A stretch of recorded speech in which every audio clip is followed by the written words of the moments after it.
bakal menjelaskan modul 14 konsep routing.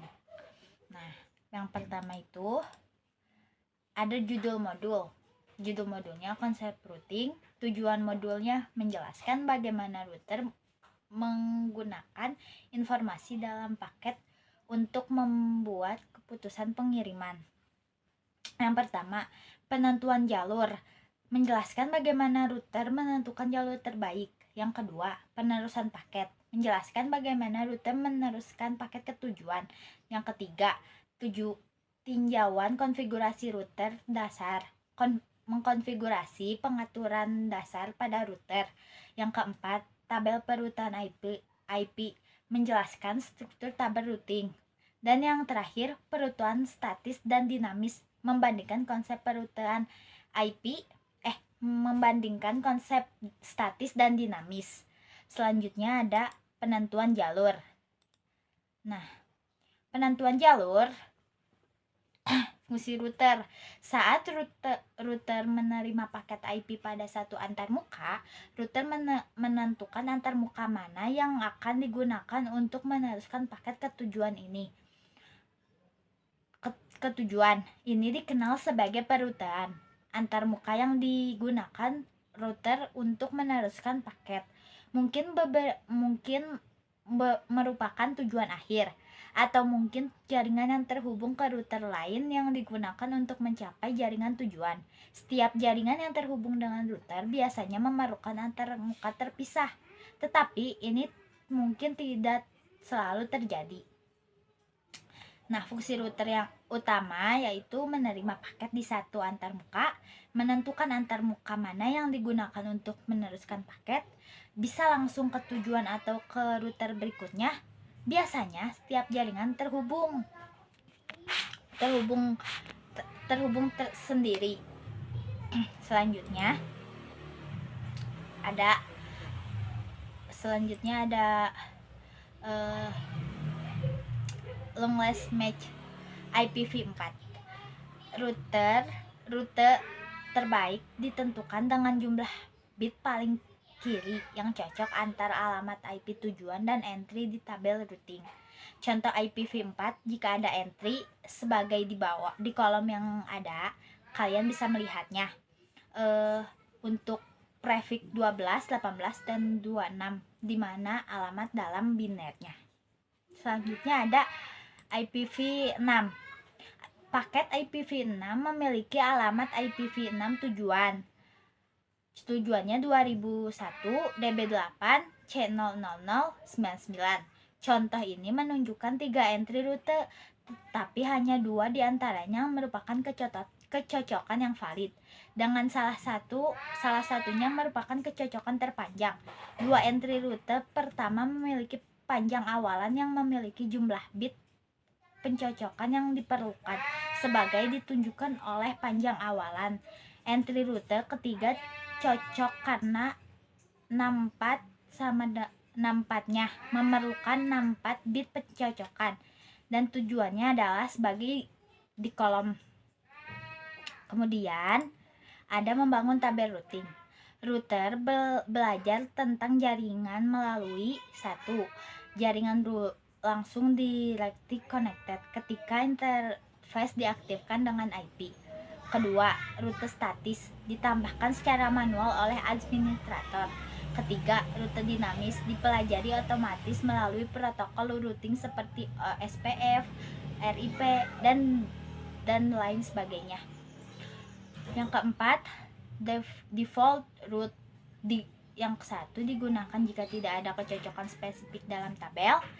Terus ditandai dengan prefix 0, dikenal sebagai gateway of last resort. Sekian dari aku. Assalamualaikum warahmatullahi wabarakatuh.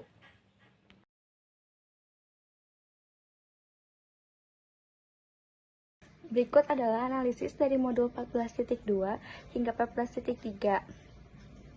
Proses pengambilan keputusan router. Router menentukan kemana paket IP dikirim dengan langkah-langkah berikut. 1. Paket masuk ke antarmuka interface, masuk, egress. 2. Router memaksa alamat IP tujuan dalam header. 3. Router mencari kecocokan paling panjang longest match dalam table routing. 4.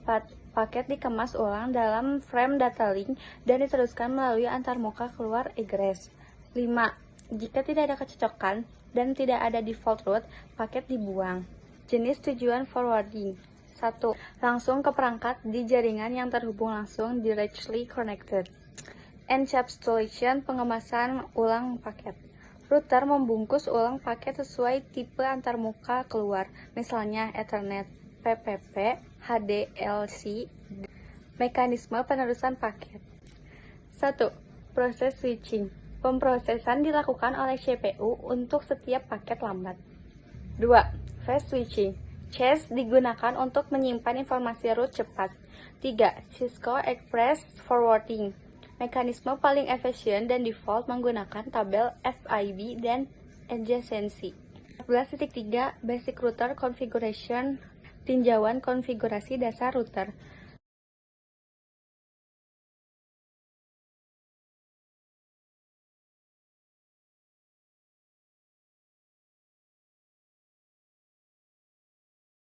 Perintah verifikasi umum. 1.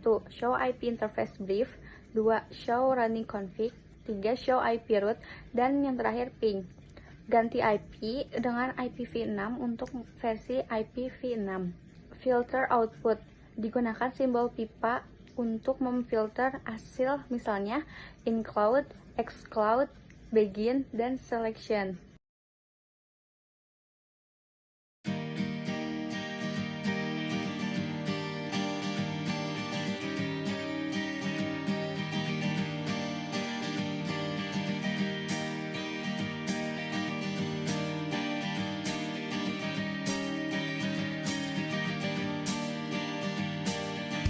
Kiss me out of the bearded barley nightly, beside the green, green grass. Swing, swing, swing the spinning step. You wear those shoes and I will wear that dress. Oh, kiss me beneath the milky twilight. Lead me out on the moonlit floor. Lift your open head, strike up the band and make the fireflies dance. Silver moon sparkling, so kiss me.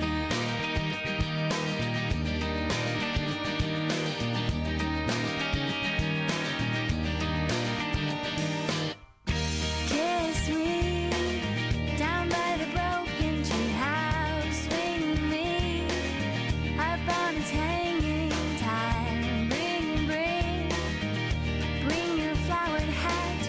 We'll take the trail marked on your father's map. Oh, kiss me beneath the milky twilight. Lead me out on the moonlit floor. Lift your open head, strike up the band and make the fireflies dance. Silver moon sparkling, so kiss me.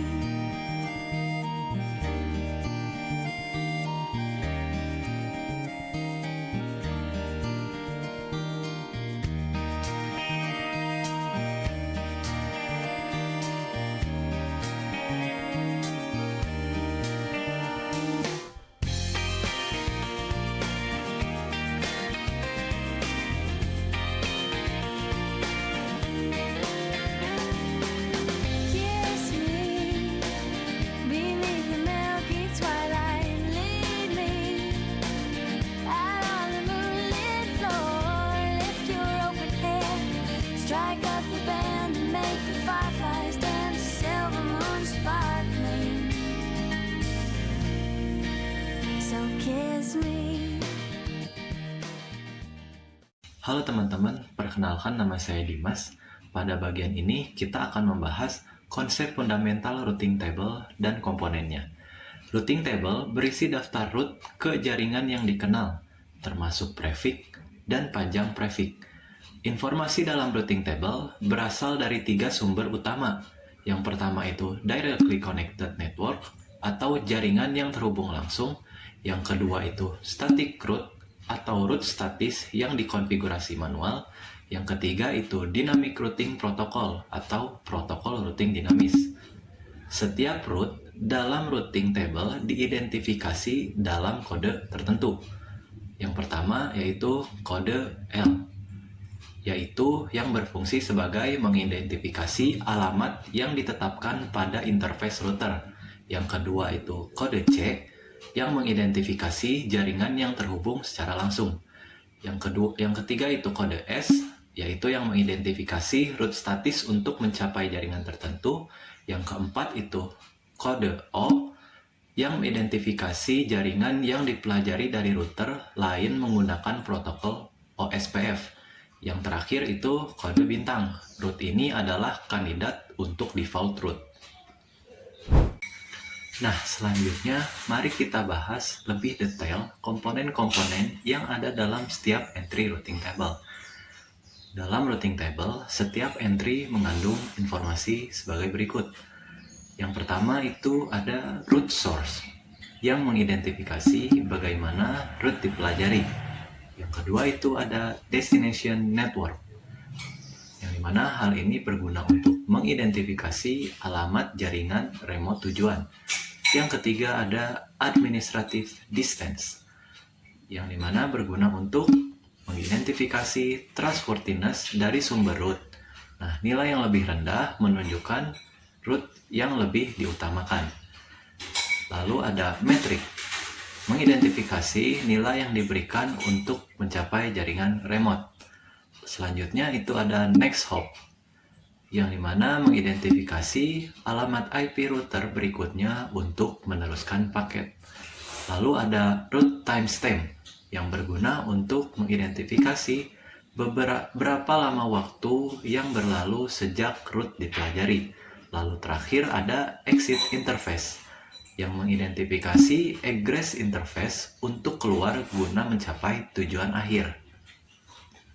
Assalamualaikum warahmatullahi wabarakatuh. Di sini saya akan menjelaskan modul 14.5 Static and Dynamic Routing. Routing statik dan dinamis memiliki karakteristik yang tidak saling eksklusif. Kombinasi routing dinamis dan statik umum digunakan. Penggunaan routing statik, jalur default untuk meneruskan paket ke penyediaan layanan untuk rute di luar domain routing yang tidak dipelajari oleh protokol routing dinamis. Saat administrator jaringan ingin menentukan jalur eksplisit untuk jaringan tertentu untuk melakukan routing antara subjaringan. Keuntungannya berguna untuk jaringan kecil dengan satu jalur ke jaringan luar, menyediakan keamanan pada jaringan yang lebih besar untuk jenis traffic tertentu. Yang kedua, Dynamic Routing Protocol. Protokol routing dinamis diterapkan dalam jaringan dengan lebih dari beberapa router. Penggunaan routing dinamis di jaringan dengan lebih dari beberapa router ketika perubahan topologi mengharuskan penentuan jalur secara otomatis. Dan yang ketiga, untuk skala secara otomatis belajar tentang jaringan baru. Dan yang ketiga, perbandingan routing statis dan dinamis. Tabel perbandingan antara routing dinamis dan statik di berbagai fitur. Fitur yang pertama, kompleks konfigurasi, tidak tergantung ukuran jaringan, perubahan topologi secara otomatis menyesuaikan, skalabilitas cocok untuk topologi kompleks, keamanan harus dikonfigurasi, penggunaan sumber daya menggunakan sumber daya CPU, memori, dan bandwidth.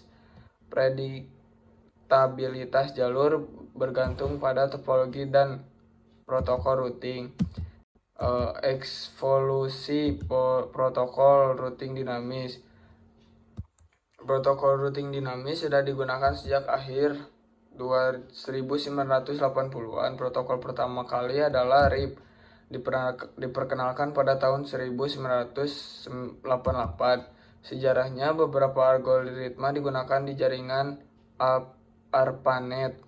Kemiringan protokol baru seiring dengan perkembangan jaringan. Klasifikasi protokol routing saat ini. Tabel klasifikasi protokol routing yang ada: protokol gateway interior IPv4, protokol gateway eksternalnya vector. IPv6 protokol gateway eksternalnya BGP4. Konsep protokol routing dinamis. Definisi protokol routing dengan proses dan algoritma. Fungsi utamanya menentukan jaringan remote, memelihara informasi routing yang terkini, memiliki jalur terbaik ke jaringan tujuan, kemampuan untuk menentukan jalur baru jika jalur saat ini tidak tersedia. Komponen utama protokol routing dinamis: struktur data, tabel atau basis data, pesan protokol routing, berbagai jenis pesan untuk informasi jaringan, algoritma, langkah-langkah untuk menentukan jalur terbaik. Menentukan jalur terbaik. Jalur terbaik ditentukan oleh protokol routing berdasarkan nilai atau matriks. Matriks menggunakan penilaian untuk menentukan jarak jaringan. Protokol dinamis menggunakan aturan dan matriks yang berbeda. Penyeimbangan beban. Proses ketika router memiliki 2 atau lebih jalur ke tujuan dengan biaya yang sama. Implementasinya, tabel routing terdiri dari jaringan tujuan tunggal dengan beberapa antarmuka keluar. Jika dikonfigurasi dengan benar, penyeimbangan beban dapat meningkatkan efektivitas jaringan.